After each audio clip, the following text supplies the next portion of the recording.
It's a pleasure to welcome Kyle Stanley into the interview room, our 2017 Quicken Loans National Champion.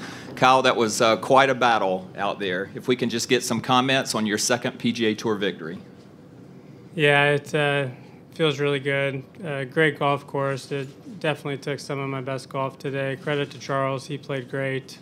We kind of fed off of each other, being in the same group. But yeah, it's hard to put into words right now. It's just very special to get a second win. Before we open it up to questions, Kyle moves to number 14 in the FedEx Cup standings. Kyle, you've qualified for the FedEx Cup playoffs 4 times in your career, but you've never made it to Eastlake. I know that's a big goal of yours. Talk a little bit about how moving into the top 15 now sets you up really well. Yeah, it was one of my main goals at the beginning of the year when we kind of sat down and you know, thought about the direction we wanted to go in, but come close a couple times, you know, but we're off to a good start and hopefully look forward to being there this year. All right, great. If you'll raise your hand. Yeah, let's start right here. Or, okay, Cameron, and then the second row. Go ahead. Go ahead. Kyle, so what are your overall impressions of this TPC Potomac course? Yeah, it's really good. One of the more difficult courses I think we've played this year. You know, have to keep the ball in front of you. It's pretty demanding off the tee. If you get a little bit out of position, it's just going to create problems for yourself. So being in the fairway off the tee was something that I knew was going to be big this week, and fortunately I drove it pretty well. Okay, right here. You obviously had a pretty big slump from 2014 into 2015. Was there a moment where you realized that you had started to turn it around? Was getting your card back in 2015 a big moment for you? Can you tell me how that went? Yeah, I'd say probably keeping my card in the 15 season was you know, a success. I had to play pretty well my last couple events, so when I did that, and I think going into Wyndham, I was a couple spots outside the top 125. So to go there and play well when I knew I needed to, I think we finished 13th or 14th that week. That was kind of a big confidence boost for me, I guess. But maybe then is when I felt like I was maybe turning a corner a little bit. And then this season, for the most part, my play has been pretty consistent. Okay, follow up. Oh, you've always been a good ball striker. You know, was it putting that was the issue that caused your game to kind of spiral downward, or you know, was there one thing in particular that wasn't working for you at that time? Not really. I think it was actually probably a little bit of everything. You know, but that kind of stuff happens. I don't think you can expect for, you know, over a career to not have any, you know, bad spells or periods where things don't kind of go how you want. So that being said, it, you know, it happened. It might happen again, but you know, we just kept working hard and kind of worked our way out of it. All right, Cameron. Kyle, to just follow up on that, was there a coach or either a swing coach or a mental coach or who kind of helped you along? Everybody's kind of a team out here. Who kind of helped you dig your way out of that?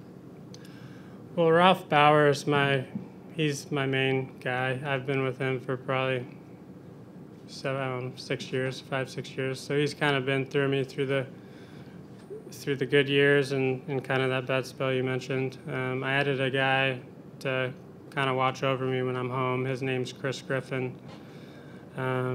Coaches? Yeah, him and Ralph are kind of both in that category. And then at the beginning of this season, got back together with the fitness guys that I used to work with, college and the few years after college.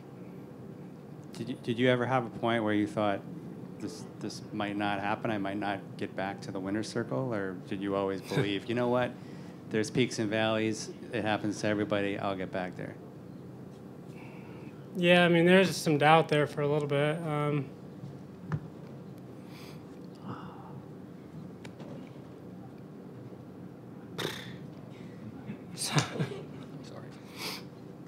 Yeah, I mean, it's no fun. I mean, you certainly question if you'll get back to, you know, and have a moment like this. So it makes this pretty special for sure. At what point today did you first think you would have a chance to win? Well, I tried not to think about it too much, but but I don't know. I didn't really pay too much attention to, you know, I knew once I made Charles eagled that hole and then I birdied it, and that got us to 7 under, and I looked at the board and I saw that we were both tied for first. So at that point, I wasn't really sure what the guys behind us were doing. Just tried to, you know, make a birdie or two coming in, and fortunately made a couple good pars on 17 and 18. Okay. Yep. Let's go to Gene. Yeah, got here, Kyle. You had to wait obviously a little bit for the rain, and then you had to wait to start the playoff. What do you kind of go through in your head to kind of stay calm and stay focused and in the moment there? I just tried to hit a few balls and kind of keep moving.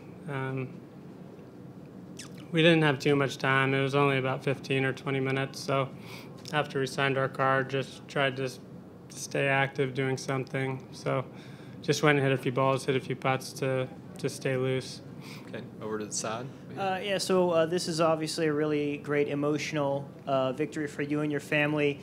Being just outside of Washington, D.C., do you guys have any plans how to celebrate, maybe with some sightseeing or any plans like that to ring in this big win with you and the family? Not really. Next week, Greenbrier, that's been a scheduled week off for a while, so we'll head home in the morning.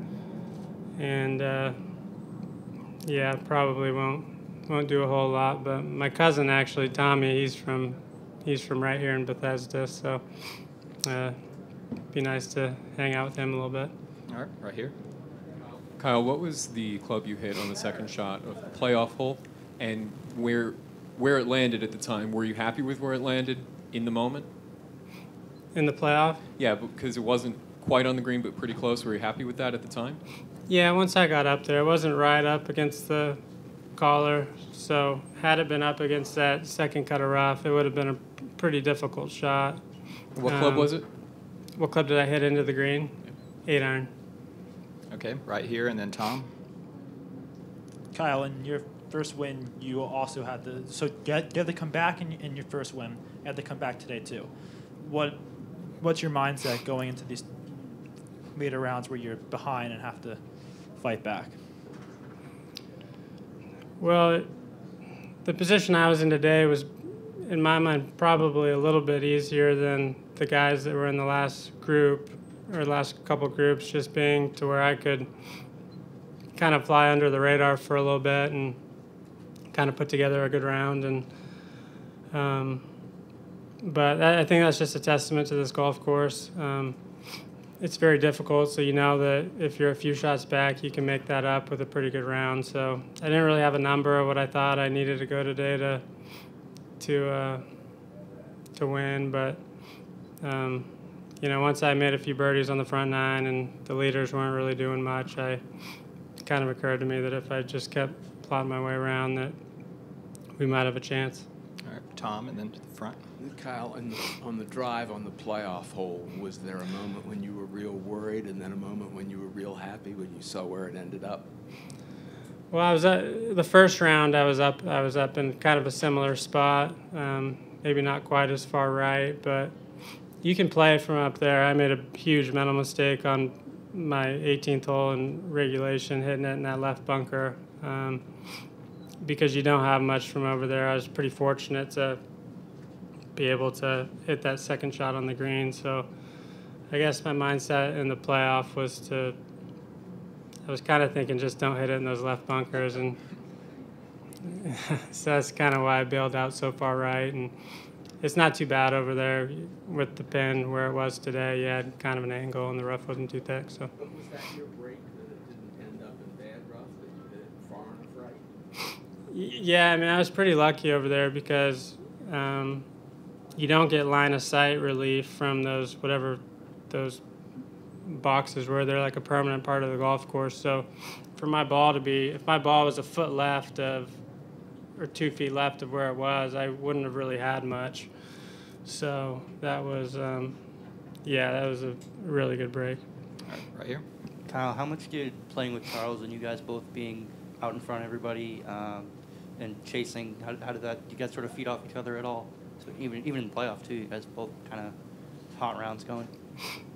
Yeah, we both played pretty well today. I mean, he played really well in regulation, and so did I. He's such a nice guy. I mean, it was a very comfortable pairing for me. I assume it was the same for him, but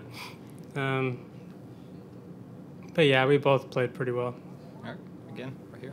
Kyle, in addition to winning today, of course, now you're qualified into the Open later this month, and it'll be the first time you're in a major since 2013. Do you feel you're ready for that? Yeah, I feel like my game's in really good shape. Of the body of work I think this season is, there really haven't been too many weak spots. Everything's been kind of pretty consistent. So, you know, it's been a while since I've been a major, like you said. I think British Opens are kind of fun because you have to get creative and play kind of a non-technical style of golf, which I think I play. So we'll see. All right. Anything else? Okay, yeah, let's go one more right here. Kyle, you were obviously emotional on the 18th green and in here. Is that because you were thinking about those down times that you've discussed and wondering whether you would ever be in this position again? Or if not that, then why were you so emotional? I wish I didn't cry so much, to be honest. But yeah, I think so. You know, like I said earlier, I've just had a lot of people kind of help me the last few years, and you know, it's been a huge team effort, and it just feels good to put the work in and to see the rewards. So I think that's where most of the emotion's coming from. All right. Well, congratulations once again, Kyle Stanley. Thank you, guys.